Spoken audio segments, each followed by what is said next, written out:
Good morning friends, मैं जीवन sir आज आपके लिए लेकर आया हूँ सामाजिक विज्ञान से जुड़े 30 सवाल जो आपके आने वाले एग्ज़ाम, जैसा कि अभी आप लोगों ने भरा होगा DSSB और एकलव्य, इनके लिए तो खास हो ही जाते हैं। इनके अलावे आपको स्कूलिंग में भी फ़ायदे करेंगे और आप जनरल कंपटीशन की तैयारी कर रहे हैं उसमें भी यह वीडियो आपको लाभकारी होगा। तो आइए बिना विलंब किए वीडियो को शुरू करते हैं। हिमालय किस प्रकार का पर्वत है? तो हिमालय पर्वत के बारे में हम सभी जानते हैं कि हिमालय पर्वत जो है अभी और बड़ा होगा। अभी यह युवा अवस्था में है, इसकी ऊंचाई और धीरे धीरे बढ़ेगी और आप वैज्ञानिक कहते हैं कि इस साल यानी 2020 तक, इस साल तो भी वही है और 2020 तक उसकी ऊंचाई 2 सेंटीमीटर बढ़ गई है। यानी इसमें अभी भी हलचल हो रहे हैं और ये इनका उद्गम जो हुआ है ज्वालामुखी विस्फोट के कारण हुआ है। तो ये पिघलने के बाद, ज्वालामुखी जब विस्फोट होता है तो वो पिघलता है, लावा पिघल के गिरता है, वो ठोस होने के बाद एक पर्वत का रूप ले लेता है और ऐसे पर्वत को वलित पर्वत कहा जाता है। अगला क्वेश्चन देखते हैं, दूसरे नंबर का क्वेश्चन, हिमालय की सबसे ऊंची चोटी कौन सी है? तो हिमालय की सबसे ऊंची चोटी के बारे में सभी जानते हैं, जो है एवरेस्ट। हिमालय की सबसे ऊंची चोटी एवरेस्ट है। तो इसका सही ऑप्शन हो गया ऑप्शन नंबर तीन यानी एवरेस्ट। तो आप हमें कमेंट करके यह ज़रूर बताएं कि एवरेस्ट जो है वह किस देश में है।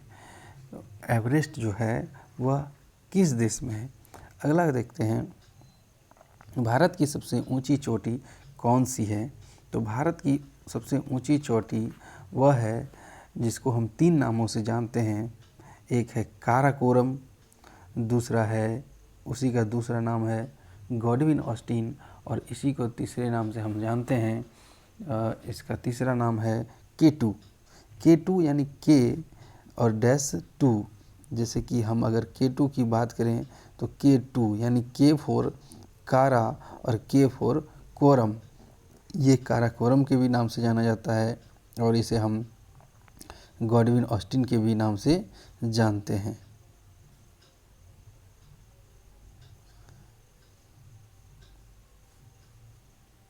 तो काराकोरम को हम गॉडविन ऑस्टिन के भी नाम से जानते हैं। इसे अगर हम बात करें गॉडविन ऑस्टिन की, तो ये गॉडविन ऑस्टिन एक व्यक्ति का नाम है जिन्होंने इस पर गया था पहली बार, तो इसीलिए उसके नाम को दिया गया है गॉडविन। अगला देखते हैं, हिमालय के कौन कौन से भाग हैं? तो आप जब आप NCERT की बुक दीजिएगा, ये मैंने NCERT की बुक से उठाए हैं ये टॉपिक को और उससे खुद से नोट्स बनाया है आपके लिए, जो आपको लाभ पहुंचेंगे। तो आप उसमें देखेंगे कि हिमालय को 3 भागों में बांटा गया है। तो मान लेते हैं यदि यह हिमालय है, हिमालय कुछ इस प्रकार है हमारा, यहाँ जम्मू कश्मीर से लेकर के अरुणाचल प्रदेश तक, इधर इस तरह यहाँ तक। तो ये इस उत्तर से दक्षिण के ये 3 भागों में बांटा गया है। तो ऊपर वाले भाग को हम कहते हैं हिमाद्री और दूसरे वाले भाग को कहते हैं हिमाचल और बीच वाले भाग को, हिमाचल के बाद सबसे निचला जो भाग होता है उसे हम शिवालिक कहते हैं। तो ये हिमालय के तीनों भाग हैं, इसलिए इसका आंसर हो गया इनमें से सभी। अगला देखते हैं, महान हिमालय हमेशा किस चीज़ से ढका रहता है? हिमालय जो है वह किस चीज़ से ढका रहता है? तो आपने हिमालय से देखे होंगे, यहाँ जो महान हिमालय शब्द का प्रयोग किया गया है, यह महान, ये 3 नामों से भी जाना जाता है, महान हिमालय, हिमाद्री।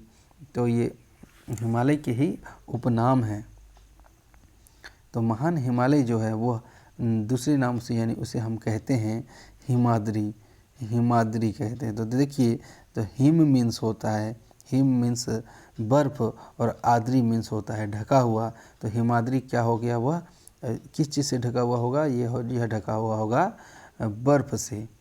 अगला क्वेश्चन देखते हैं, 6ठा नंबर का, भारत की मुख्य भौगोलिक आकृतियाँ कौन कौन सी हैं?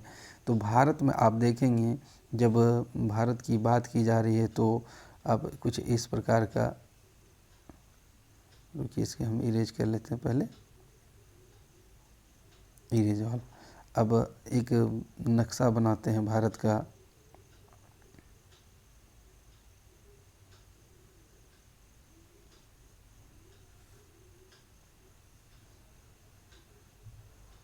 ये देखिए, ये कुछ इस प्रकार का भारत आपका हो गया। तो आप देखेंगे, सॉरी उतना अच्छा तो बना नहीं, फिर मैं समझाने के लिए कह देता हूँ।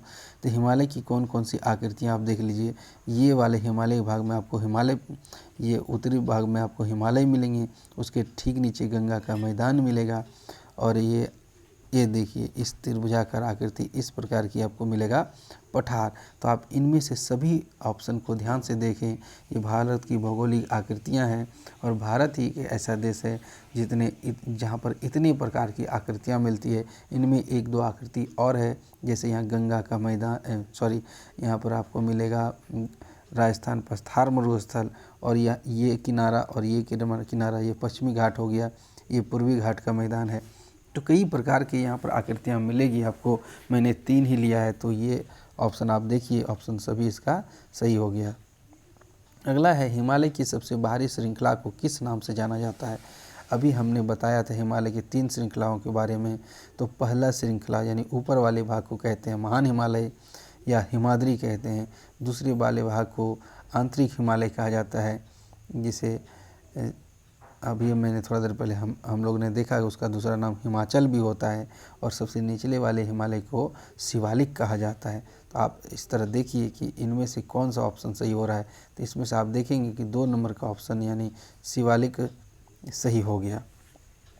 9वां क्वेश्चन है, इनमें से किस प्रकार का चट्टान ज्वालामुखी विस्फोट के बाद बनता है। आप देखिए ज्वालामुखी जब भी निकलती है, आप देखे होंगे कि ज्वालामुखी जब भी निकलती है तो इस तरह करके यहाँ से छेद करके धरती के भीतर से पिघला हुआ लावा निकलता है।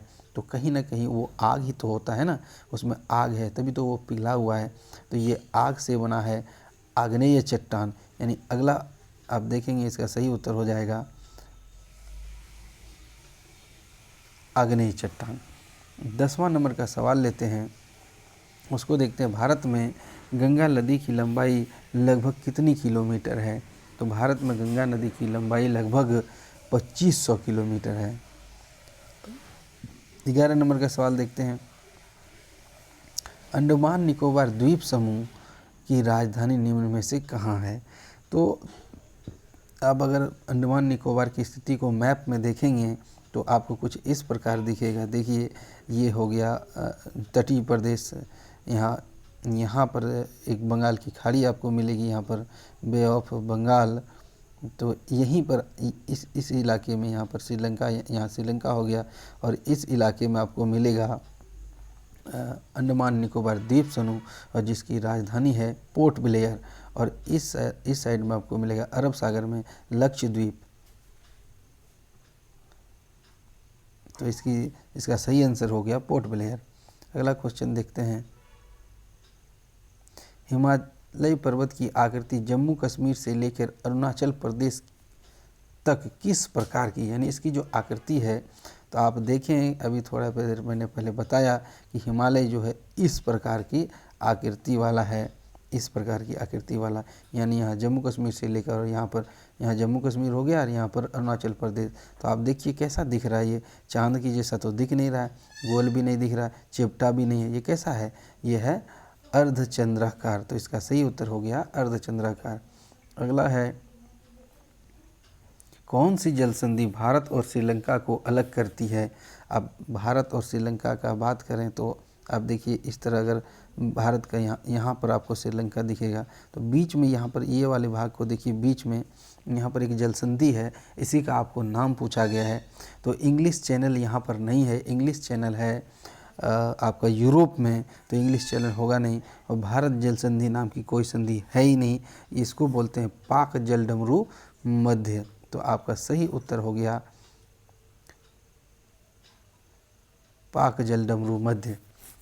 अगला क्वेश्चन देखते हैं, भारत के पश्चिम में कौन सा सागर है। अभी मैंने थोड़ी देर पहले वीडियो में चर्चा किया था कि भारत के पूर्वी भाग, यानी यहाँ पर है बे ऑफ बंगाल और यहाँ पर है अरब सागर और यहाँ पर है इंडियन ओशियन। तो आप देखें ये हो गया नॉर्थ, ये साउथ, ये ईस्ट और ये वेस्ट। तो वेस्ट में कौन सा है, यहाँ पर क्या बताया था मैंने, अरब सागर। तो अरब सागर कहाँ पर पड़ता है, वेस्ट में। तो आप पश्चिम की बात कर रहा है, तो ये इसका सही आंसर होगा अरब सागर। अगला, भारत का कौन सा राज्य जिसकी सबसे लंबी तट रेखा है। आप अगर भारत के मैप को ध्यान से देखेंगे तो यहाँ पर इस तरह की आकृति वाला आपको मिलेगा गुजरात, और जिसकी सबसे लंबी तट रेखा है। तो इसका सही उत्तर हो गया गुजरात। अगला क्वेश्चन है, एक स्थलीय भाग जो 3 ओर समुद्र से घिरा हो उसे क्या कहते हैं।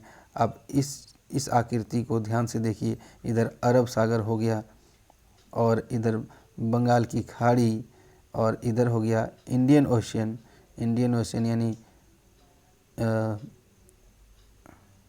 हिंद महासागर। और तो आप देखें 3 ओर घिरा हुआ है, तो ऐसी जगह जो 3 ओर से घिरे होते हैं उसे प्रायद्वीप कहते हैं। और अंडमान निकोबार यानी यहाँ पर लक्षद्वीप है और यहाँ पर अंडमान निकोबार है, तो ये चारों ओर पानी से घिरे हुए, तो इसे द्वीप कहते हैं। और समंदर के किनारे किनारे भाग को तट कहते हैं। तो इसका सही उत्तर आप समझ गए होंगे, इसका सही उत्तर है प्रायद्वीप। हिमालय पर्वत की सबसे ऊंची चोटी माउंट एवरेस्ट की ऊंचाई कितनी है, ये सवाल कितनी बार पूछा गया है। तो इसका जो सही उत्तर है वो है 8,848 मीटर। 18वां सवाल, इनमें से कौन सी नदी हिमालय पर्वत से नहीं निकली है। तो इसको भी थोड़ा सा देखते हैं, हम क्रिएटिविटी क्रिएट करते हैं थोड़ा सा। ये आपको बना दिए मैंने मोटा मोटी, सॉरी ये थोड़ा अच्छा नहीं लग रहा है, इसको इरेज कर लेते हैं। अब फिर से बनाते हैं थोड़ा सा, ये आप देखेंगे इस तरह करके आपका यहाँ पर इस प्रकार की। तो यहाँ से निकली है सिंधु नदी, यहाँ से निकली है गंगा नदी, यहाँ से नहीं निकली है, यहाँ से निकली गंगा नदी यहाँ से, और यहीं से निकली है यमुना नदी। लेकिन ये जो नर्मदा नदी है ना, वो गुजरात से निकली है, यहाँ से गुजरात से निकली है नर्मदा नदी। तो इसका सही उत्तर हो गया नर्मदा। अगला है, भारत के रेगिस्तान का क्या नाम, यानी किन किन नामों से भारत के रेगिस्तान को जाना जाता है। तो स्थिति को देखते हैं कि भारत का रेगिस्तान कहाँ पर है।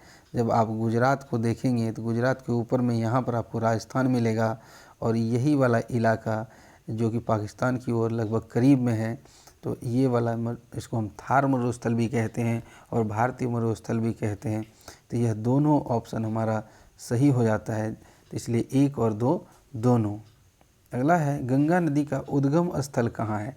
तो गंगा नदी का उद्गम स्थल नाम से भी आपको पता चलेगा, यमुना नदी यमुनोत्री से निकली है, गंगा नदी गंगोत्री से निकली है। तो इसका सही उत्तर हो गया गंगोत्री। अगला क्वेश्चन है, बाढ़ वाले मैदानों की नई तथा युवा मिट्टी को किस नाम से जाना जाता है। तो मान लीजिए कहीं पर बाढ़ आया तो वहाँ पर वो अपने साथ मिट्टी लेके आएगा, उपजाऊ कचरे लेके आएंगे, और भी कई प्रकार के कचरा लेकर के आया। तो ऐसी जो नई लेकिन ये एक बात का ध्यान रखिएगा, ये जो मिट्टी आएगी वो हर साल बदलनी चाहिए। तो इस युवा मिट्टी को कहा जाता है खादर, खाद से बना है खादर। अगला है, जब समतल मैदान की ऊंचाई 1000 मीटर से अधिक हो जाती है तो उसे क्या कहते हैं। यानी कि अगर इस तरह कुछ मैदान है तो इसे हम कहेंगे मैदान, लेकिन जब यही मैदान थोड़ा ऊंचाई लेकर के उठता है, यानी ज़मीन से ये ऊंचा हो जाता है, तो कितना ऊंचा होना चाहिए, तो कम से कम 1000 मीटर तो होने ही चाहिए। तो ऐसे भागों को कहा जाता है पठार। तो पर्वत किसे कहते हैं, तो जो इसकी इस प्रकार की आकृति होगा इसे हम पर्वत कहेंगे। और जो बार बार पर्वत, बहुत सारे पर्वत एक साथ श्रृंखला का रूप ले लेते हैं तो इसे हम पर्वत श्रृंखला कहते हैं। इसलिए हिमालय को हिमालय पर्वत ना कह के हिमालय पर्वत श्रृंखला कहा जाता है। तो इसका सही उत्तर हो गया पठार। 22 नंबर का सही उत्तर हो गया पठार। तो अगला देखते हैं हम कि प्रायद्वीप पठार एक किस प्रकार की आकृति वाला स्थल है। तो मान लेते हैं अभी हमने थोड़ा पिछला सवाल को देखा कि पठार जो होते हैं कुछ इस प्रकार की आकृति होती है, वो भी समतल होती है, लेकिन ये ऊंचाई को लेकर के चलती है। तो आप देखें कि टेबल जो होता है कुछ ऐसी ऊंचाई भी लेता है और समतल भी होता है। तो इसमें हम सही उत्तर हमारा हो जाएगा मेज। तो मेज यानी टेबल, तो ये टेबल के आकार का होता है। अगला है, शिवालिक की ढाल पर नदियां पर्वतों से नीचे उतरते समय 8 से 16 मीटर की चौड़ी गुटिका का निर्माण करती है। चलिए आपको हम गुटिका बना करके दिखाते हैं। तो मान लीजिए ये कोई नदी आ रही है, तो नदी जब रफ्तार में होती है ना, तो वो और मिट्टी को काटना शुरू कर देती है अगल बगल से। तो यहाँ पर एक सीढ़ी नुमा आकृति बनती, कुछ इस प्रकार की आकृति बनती है, दोनों साइड ऐसे करके, ऐसे ऐसे करके आकृति बनती है और नदी बीच में बहती है। यहाँ पर नदी बह रही है। तो आप ध्यान से देखें तो एक गुटिका यानी जैसे हम लोग घर के आगे में बैठने के लिए बड़ा छोटे सा सीमेंट का बैठक बना देते हैं, उसी प्रकार की आकृति बनती है और इस आकृति को कहा जाता है, इस आकृति को कहा जाता है भाबर। अगला सवाल देखते हैं, भाबर के दक्षिण में नदियाँ नम तथा दलदली क्षेत्र का निर्माण कर। दक्षिण मतलब नीचे, यानी भाबर जहाँ बना उसके दलदली क्षेत्र, उसके वो हमेशा तो वहाँ पर पानी रहेगा और दलदली क्षेत्र का निर्माण करेगा, और ऐसे दलदली क्षेत्र को हम कहते हैं तराई। अगला सवाल है, निम्न में से कौन सी नदी पाकिस्तान की ओर मुड़ जाती है? निकलती तो है हिमालय से, लेकिन मुड़ जाती है पाकिस्तान की ओर। तो आप देखेंगे गंगा, चलिए बना के दिखाता हूँ मैं। ये हो गया हिमालय, तो ये गुजरात, ये मोटा मोटी आपको एक समझने के लिए आप इसे नक्शा मान के चलें। तो आप देखेंगे यहाँ से निकला है गंगा नदी, यहाँ से निकला है यमुना नदी और ब्रह्मपुत्र नदी, इस तरह होते होते यहाँ आई है। तो और यहाँ से निकली है सिंधु नदी। तो आप इसका सही उत्तर पता चल गया होगा आपको कि सही उत्तर जो है सिंधु नदी है। अगला है 27 नंबर का, भांगर वाले क्षेत्र में मृदा में चूनेदार निक्षेप पाए जाते हैं, जिसका स्थानीय भाषा में क्या कहा जाता है? यानी चूने वाले छोटे छोटे पत्थर पाए जाते हैं, तो उसको क्या कहा जाता है? तो आप इसमें भ्रम में ना पड़ें कि पत्थर तो होगा नहीं, पत्थर थोड़ा बड़ा होता है और पत्थर थोड़ा बड़ा होता है और कंकड़ जो होते हैं वो छोटे छोटे होते हैं। और चूना पत्थर, यहाँ पर आप चूना पत्थर को देखकर भ्रम में ना पड़ें, इसका सही अंतर है, इसे लोकल भाषा में कंकड़ कहा जाता है। अगला है, गंगा का मैदान किस फसल के लिए सबसे उपयुक्त माना गया है? तो गंगा के मैदान में उपजाऊ ज़मीन होने के कारण वहाँ धान की अच्छी फसल होती है, साथ में गेहूं की भी अच्छी फसल होती है और मक्का की भी अच्छी फसल होती है। तो हमारा सही जवाब हुआ इनमें से तीनों। अगला है, दो नदियों के बीच की भूमि को क्या कहते हैं? अब इसको ज़रा आप समझिए कि मान लीजिए एक नदी यहाँ बह रही है और एक नदी यहाँ बह रही है, तो दोनों के बीच में जो जगह बच रहा है ना ये, तो इसको आपको नाम बताना है। तो नाम में थोड़ा सा हिंट मिला हुआ है, आप देख लीजिए। जब 5 नदियों की भूमि को, 5 नदियों की भूमि से जो बना है उसे हम पंजाब कहते हैं। उसी तरह तेजाब तो एक केमिकल का नाम ये हो नहीं सकता है। तो दो आब, दो मीन्स होता है दो और आब मीन्स होता है पानी, यानी दो नदियों का पानी जब मिलता है और उसके बीच में जगह बचता है मिट्टी वाला जगह, उसको कहते हैं हम दो आब कहते हैं। अगला और आखिरी क्वेश्चन है, झारखंड कौन से पठार में स्थित है? झारखंड के बारे में सबको पता है कि झारखंड एक राज्य है जो कि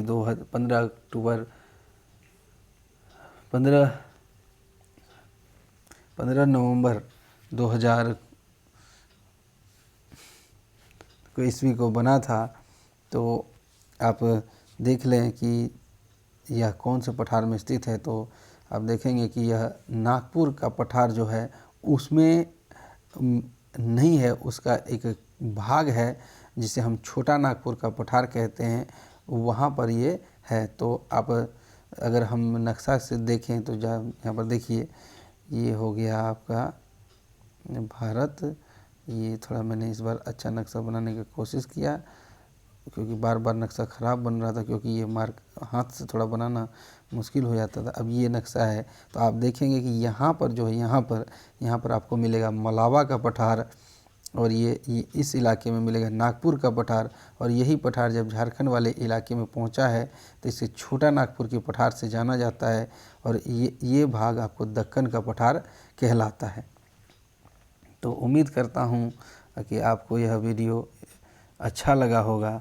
वीडियो को पूरा देखने के लिए धन्यवाद। पसंद आया तो इसे लाइक करें, अपने दोस्तों में शेयर करें। अगर आप नए हैं तो चैनल को सब्सक्राइब करें और बेल आइकन को दबा दें ताकि इसी तरह का अच्छा वीडियो आपको मिलता रहे। धन्यवाद। आपका जीवन सर।